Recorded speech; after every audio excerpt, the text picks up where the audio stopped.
ದೇವೇಗೌಡರನ್ನ ರಾಜಕೀಯ ಚತುರ ಅನ್ನುವಂತಹ ಮಾತು ಅವರಿಗೆ ಯಾಕೆ ಅನ್ವಯಿಸುತ್ತೆ ಅನ್ನೋದಕ್ಕೆ ಅನೇಕ ಉದಾಹರಣೆಗಳು ಇವೆ. ತಮ್ಮ ಸುದೀರ್ಘ ರಾಜಕಾರಣದಲ್ಲಿ ಯಾವುದೇ ಹಕ್ಕಿ ಹೊಡಿಬೇಕಂದ್ರೂ ಕೂಡ ಅವರು ಕಾದಿದ್ದೇ ಹೊಡೆಯೋದು ಅನ್ನೋದಕ್ಕೂ ಕೂಡ ಅನೇಕ ನಿದರ್ಶನಗಳು ಇವೆ.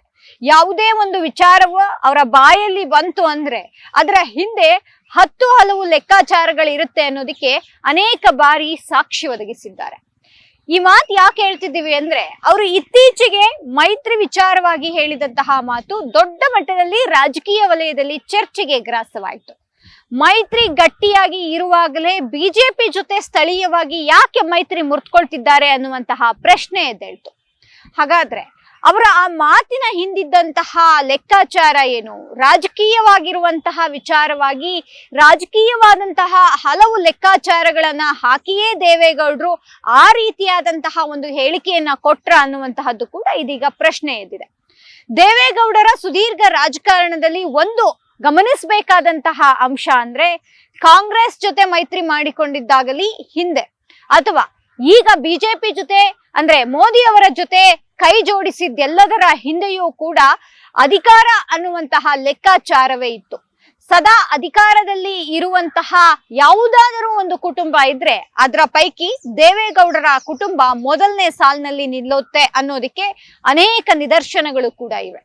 ಇತ್ತೀಚೆಗೆ ಅವರು ಮೈತ್ರಿ ವಿಚಾರವಾಗಿ ಅಂದ್ರೆ ಸ್ಥಳೀಯ ಚುನಾವಣೆಗಳೇನಿದೆ, ಗ್ರಾಮ ಪಂಚಾಯಿತಿ ಅಥವಾ ತಾಲೂಕು ಪಂಚಾಯಿತಿ ಅಥವಾ ಗ್ರಾಮ ಅಧ್ಯಕ್ಷರ ಚುನಾವಣೆ, ಹೀಗೆ ಸ್ಥಳೀಯ ಚುನಾವಣೆಗಳಲ್ಲಿ ನಾವು ಮೈತ್ರಿ ಮಾಡಿಕೊಳ್ಳೋದು ಕಷ್ಟ, ಮೈತ್ರಿ ಅಸಾಧ್ಯ ಅನ್ನುವಂತಹ ಅವರ ಒಂದು ಹೇಳಿಕೆ ಇದೀಗ ಎಲ್ಲೆಡೆ ಚರ್ಚೆಗೆ ಗ್ರಾಸವಾಗ್ತಾ ಇರುವಂತಹದ್ದು. ಜೊತೆಗೆ ರಾಜಕೀಯ ವಲಯದಲ್ಲೂ ಕೂಡ ಅದಕ್ಕೆ ನಾನಾ ಅರ್ಥಗಳನ್ನ ಕಲ್ಪಿಸಲಾಗ್ತಿದೆ. ಅದರ ಒಂದು ಅಂಶವನ್ನ ಇವತ್ತು ನಾವು ತೆರೆದಿಡುವಂತಹ ಪ್ರಯತ್ನವನ್ನ ಮಾಡ್ತೇವೆ. ಪ್ರಮುಖವಾಗಿ ಅಂದ್ರೆ ಸಹಜವಾಗಿ ಗ್ರಾಮ ಪಂಚಾಯಿತಿ ಅಥವಾ ತಾಲೂಕು ಪಂಚಾಯಿತಿ, ಜಿಲ್ಲಾ ಪಂಚಾಯಿತಿ ಚುನಾವಣೆಗಳಲ್ಲಿ ಸ್ಥಳೀಯವಾಗಿ ತಮ್ಮ ಒಂದು ಹೆಸರು ಅಥವಾ ತಮ್ಮದೇ ಆದಂತಹ ಒಂದು ವ್ಯಕ್ತಿತ್ವವನ್ನ ಬೆಳೆಸಿಕೊಂಡು ಜನರಿಗೆ ಹತ್ತಿರ ಆಗುವಂತಹ ವ್ಯಕ್ತಿಗಳು ಗ್ರಾಮ ಪಂಚಾಯಿತಿ ಅಥವಾ ಜಿಲ್ಲಾ ಪಂಚಾಯಿತಿ, ತಾಲೂಕು ಪಂಚಾಯಿತಿ ಅಥವಾ GBA, ಕಾರ್ಪೊರೇಟರ್, ಹೀಗೆ ಹಲವಾರು ಸ್ಥಳೀಯ ಚುನಾವಣೆಗೆ ಆಯ್ಕೆ ಆಗೋದನ್ನು ಕೂಡ ನಾವು ನೋಡಿದ್ದೇವೆ. ಅದರ ಜೊತೆಗೆ ದುಡ್ಡು ಕೂಡ ಒಂದು ಹಂತಕ್ಕೆ ಸದ್ದು ಮಾಡುತ್ತೆ ಅಂದ್ರೂ ಕೂಡ ವ್ಯಕ್ತಿತ್ವವನ್ನ ನೋಡಿ ಯಾರು ತಮ್ಮ ಕೈಗೆ ಸಿಗ್ತಾರೆ ಅಂತವರಿಗೆ ಮತ ಹಾಕಬೇಕು ಅನ್ನುವಂತಹದ್ದು ಕೂಡ ಸ್ಥಳೀಯ ಗ್ರಾಮಸ್ಥರುಗಳು ಅಥವಾ ತಾಲೂಕು ಜಿಲ್ಲಾ ಪಂಚಾಯಿತಿ ಚುನಾವಣೆಗಳಲ್ಲಿ ಕಂಡು ಬರುವಂತಹ ಸಹಜವಾದಂತಹ ಒಂದು ಪ್ರಕ್ರಿಯೆ, ಜೊತೆಗೆ ಆ ಒಂದು ಸಂಪ್ರದಾಯ ಕೂಡ ಹೌದು.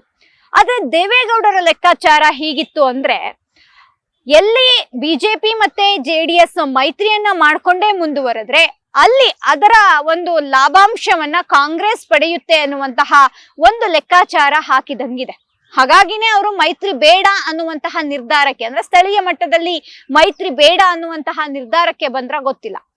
ಉದಾಹರಣೆಗೆ ಕಾಂಗ್ರೆಸ್ನ ಒಂದು ಅಭ್ಯರ್ಥಿ ಆಯ್ಕೆಯಾಗಿ ಅಂದ್ರೆ ಆಕಾಂಕ್ಷಿಯಾಗಿ ಅಲ್ಲಿ ಅಭ್ಯರ್ಥಿ ಆಯ್ಕೆ ಆದ್ರೆ JDS ಮತ್ತೆ ಬಿಜೆಪಿಯ ಮೈತ್ರಿ ಅಭ್ಯರ್ಥಿ ಅಲ್ಲ ಆದ್ರೆ ಉಳಿದಂತಹ ಅಂದ್ರೆ ತಮ್ಮ ಗ್ರಾಮ ಮಟ್ಟದಲ್ಲಿ ಸಾಕಷ್ಟು ಕೆಲಸವನ್ನ ಮಾಡ್ಕೊಂಡು ಬಂದಂತಹ ವ್ಯಕ್ತಿ ಯಾರಿರ್ತಾರೆ, ಆಕಾಂಕ್ಷಿಯಾಗಿರ್ತಾರೆ, ಅವರಿಗೆ ಟಿಕೆಟ್ ತಪ್ಪಿದಂತಹ ಸಂದರ್ಭದಲ್ಲಿ ಕೇವಲ ಕಾಂಗ್ರೆಸ್ಗೆ ಅದು ಅನುಕೂಲವಾದಂತಹ ಪರಿಸ್ಥಿತಿಯನ್ನ ಅಲ್ಲಿನ ವಾತಾವರಣವನ್ನ ನಿರ್ಮಾಣ ಮಾಡಿ ಕೊಡುತ್ತೆ ಎನ್ನುವಂತಹದ್ದು ಕೂಡ ಲೆಕ್ಕಾಚಾರ ಇದೆ.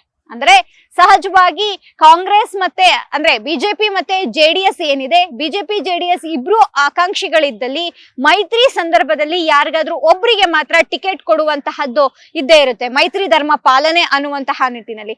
ಆ ವೇಳೆ ಬಿಜೆಪಿಯೋ ಅಥವಾ JDS ನ ಅಭ್ಯರ್ಥಿ ಅಥವಾ ಆಕಾಂಕ್ಷಿ ಅಲ್ಲಿಂದ ಬೇಸರಗೊಂಡು ಆ ಬೇಸರದ ಪರಿಣಾಮ ಕಾಂಗ್ರೆಸ್ಗೆ ಪ್ರತಿಕೂಲವನ್ನ ಮಾಡಿಕೊಡುತ್ತೆ ಅಥವಾ ಆ ವ್ಯಕ್ತಿ ಕಾಂಗ್ರೆಸ್ಗೆ ಹೋದ್ರೆ ಮತ ಚದುರಿ ಹೋಗ್ತವೆ. ಅಲ್ಲಿರುವಂತಹ ಅವರ ಒಂದು ವ್ಯಕ್ತಿತ್ವದ ಅಥವಾ ಅವರ ಒಂದು ಬಲಾಬಲ ಏನಿದೆ ಅದು ಕಾಂಗ್ರೆಸ್ಗೆ ಹೆಲ್ಪ್ ಆಗುತ್ತೆ ಅನ್ನುವಂತಹ ಲೆಕ್ಕಾಚಾರವನ್ನೇನಾದ್ರೂ ದೇವೇಗೌಡರು ಹಾಕಿ ಈ ಮೈತ್ರಿ ಸದ್ಯಕ್ಕೆ ಲೋಕಲ್ ಅಲ್ಲಿ ಬೇಡ ಅನ್ನುವಂತಹ ನಿರ್ಧಾರಕ್ಕೆ ಬಂದ್ರ ಗೊತ್ತಿಲ್ಲ. ಯಾಕಂದ್ರೆ ಹಳೆ ಮೈಸೂರು ಭಾಗ, ಹಾಸನ, ಮಂಡ್ಯ ಸೇರಿದಂತೆ ಬಹುತೇಕ ಈ ಮೂರನ್ನು ಹೊರತುಪಡಿಸಿ ಬಹುತೇಕ ಕಡೆಗಳಲ್ಲಿ ಕಾಂಗ್ರೆಸ್ ನೇರ ಸ್ಪರ್ಧೆಗೆ ಇಳಿಯುತ್ತೆ. ಜೊತೆಗೆ ನೇರವಾಗಿಯೂ ಕೂಡ ಅದು ಮೈತ್ರಿಗೆ ಹೊಡೆತ ಬೀಳುತ್ತೆ ಅನ್ನುವಂತಹದ್ದು ಕೂಡ ಚರ್ಚೆಯಲ್ಲಿರುವಂತಹ ವಿಚಾರ. ಹೀಗಾಗಿ ಆ ನಿಟ್ಟಿನಲ್ಲಿ ತಮ್ಮ ಈ ಗೊಂದಲಗಳು, ಟಿಕೆಟ್ ಹಂಚಿಕೆ ವೇಳೆ ಆಗುವಂತಹ ಒಂದಿಷ್ಟು ಅವಘಡಗಳು, ಗೊಂದಲಗಳಿಂದ ಅದು ಕಾಂಗ್ರೆಸ್ಗೆ ಅನುಕೂಲ ಆಗೋದು ಬೇಡ.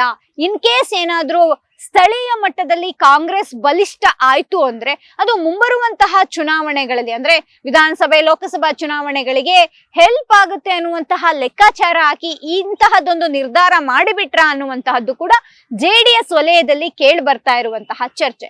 ನಾ ಹಿಂದೆನೆ ಹೇಳಿದಂತೆ ರಾಜಕೀಯವಾಗಿ ಒಂದು ಚತುರತೆ ಇಟ್ಕೊಂಡು ಒಂದು ಹೇಳಿಕೆಯನ್ನ ನೀಡ್ತಾ ಬರ್ತಾ ಇದ್ದಂತಹ ದೇವೇಗೌಡರು ಇದರಲ್ಲೂ ಅದೇ ರೀತಿಯಾದಂತಹ ಲೆಕ್ಕಾಚಾರ ಹಾಕಿ ಈ ನಿರ್ಧಾರಕ್ಕೆ ಬಂದ್ರ ಅನ್ನುವಂತಹದ್ದು ಕೂಡ ಇದು ಸದ್ಯಕ್ಕಿರುವಂತಹ ಅಂದ್ರೆ ಉಟ್ಕೊಂಡಿರುವಂತಹ ಪ್ರಶ್ನೆಗಳು.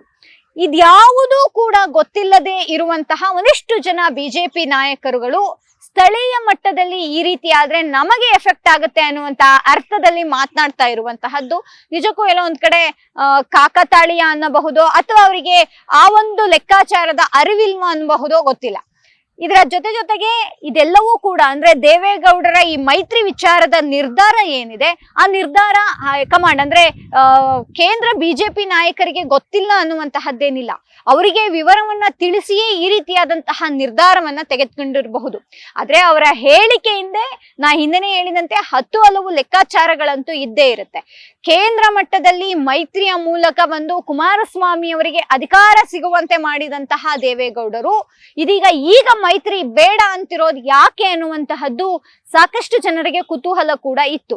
ಆದ್ರೆ ನಾ ಹೇಳಿದಂತೆ ಇದು ಟಿಕೆಟ್ ಗೊಂದಲ, ಆ ಗೊಂದಲದ ಗೊಂದಲದ ಪರಿಣಾಮವನ್ನ ಎಲ್ಲಿ ಕಾಂಗ್ರೆಸ್ ಪಡೆದು ಬಿಡುತ್ತೋ ಅನ್ನುವಂತಹ ನಿಟ್ಟಿನಲ್ಲಿ ಈ ನಿರ್ಧಾರಕ್ಕೆ ಬಂದ್ರ ಅನ್ನುವಂತಹದ್ದು ಕೂಡ ಸಹಜವಾಗಿ ಎದ್ದಿರುವಂತಹ ಪ್ರಶ್ನೆ.